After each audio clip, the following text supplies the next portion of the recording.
মদিনার পার্শ্ববর্তী একটি এলাকায় একজন মহিলা মৃত্যুবরণ করলে প্রতিবেশী একজন মহিলা সেই মৃত মহিলাকে গোসল দিচ্ছিলেন। গোসল দিতে দিতে প্রতিবেশী মহিলার হাত যখন ওই মৃত মহিলার উরুতে পৌঁছালো, এমন সময় ওই প্রতিবেশী মহিলার আশেপাশে থাকা 4-5 জন মহিলাকে বলল, এই তোমরা কি জানো এই যে মহিলা মারা গেছে তার সাথে কিন্তু অমুক পুরুষ লোকের অবৈধ সম্পর্ক ছিল। আল্লাহর কি কুদরত!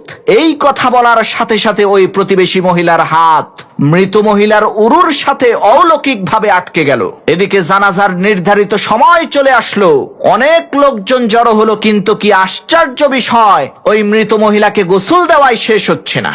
তখন বাড়ির পুরুষ লোকজন পর্দার আড়াল থেকে প্রতিবেশী ওই মহিলাকে জলদি করে গোসলের কাজ সম্পূর্ণ করতে বলল। তখন ওই প্রতিবেশী মহিলা বলল, আমি তো এই লাশকে জলদি করেই ছেড়ে দিতে চাই, কিন্তু এই লাশ তো আমাকে ছাড়তে চায় না। কি আশ্চর্য বিষয়! মুহূর্তের মধ্যে সমস্ত শহরে এই অলৌকিক ঘটনার খবর ছড়িয়ে পড়ল।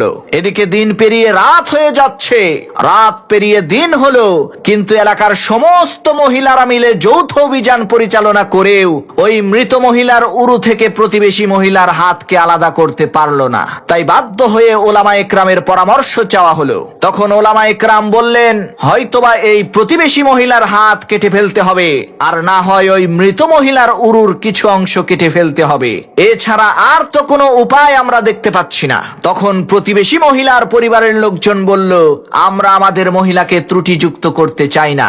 আবার এদিকে মৃত মহিলার পরিবারের লোকজনেরাও বলল, আমরাও আমাদের মহিলাকে ত্রুটিযুক্ত করে কবরে নামাতে চাই না। এখন উপায় কি? তখন সবাই মিলে পরামর্শ করে তৎকালীন আরবের সবচেয়ে বড় আলেম ইমাম মালিক রাহমাতুল্লাহি আলাইহির নিকটে গেলেন এবং তার কাছে সব ঘটনা খুলে বললেন। তখন ইমাম মালিক রাহমাতুল্লাহি আলাইহি বললেন, তোমরা আমাকে ওই ঘটনাস্থলে নিয়ে চলো। যথারীতি ইমাম মালিক রাহমাতুল্লাহি আলাইহি ঘটনাস্থলে পৌঁছে ওই প্রতিবেশী মহিলাকে জিজ্ঞেস করলেন, মারে, এই মহিলাকে গোসল দেওয়ার সময় তুমি কি কিছু বলেছিলা নাকি? তখন ওই প্রতিবেশী মহিলা বলল, জি হুজুর, আমি বলেছিলাম এই মহিলার সাথে অমুক পুরুষ লোকের অবৈধ সম্পর্ক ছিল। তখন ইমাম মালিক রাহমাতুল্লাহি আলাইহি বলল, মারে, তুমি যে এই মহিলার নামে এই অপবাদটা দিলে, এর সপক্ষে নিজের চোখে দেখেছে এই রকম 4 জন সাক্ষী কি তুমি আনতে পারবা? ওই মহিলা বলল, না হুজুর, তা তো আনতে পারবো না। তখন ইমাম মালিক রাহমাতুল্লাহি আলাইহি বলল, তাহলে এই মৃত মহিলা নিজে কি তোমার কাছে এই অপকর্মের কথা স্বীকার করেছিল?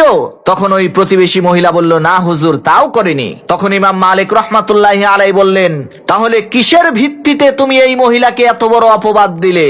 তখন ওই প্রতিবেশী মহিলা বলল, হুজুর, আমি এই মহিলাকে কলস নিয়ে অমুক পুরুষের ঘরের দরজার সামনে দিয়ে আসতে দেখেছি।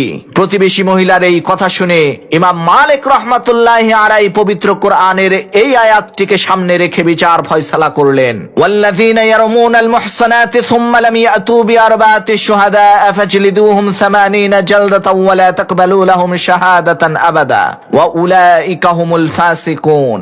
যারা সতী সাধ্যী নারীদের উপর অপবাদ আরোপ করে কিন্তু তারা তার সপক্ষে 4 জন সাক্ষী উপস্থিত করতে পারে না, তাদেরকে 80টা কষাঘাত করো, 80টা দুররা তাদের পিঠের উপরে মারো, এবং ভবিষ্যতে কখনোই তাদের কাছ থেকে তোমরা সাক্ষ্য গ্রহণ করো না, কেননা এরাই হচ্ছে ফাসিক।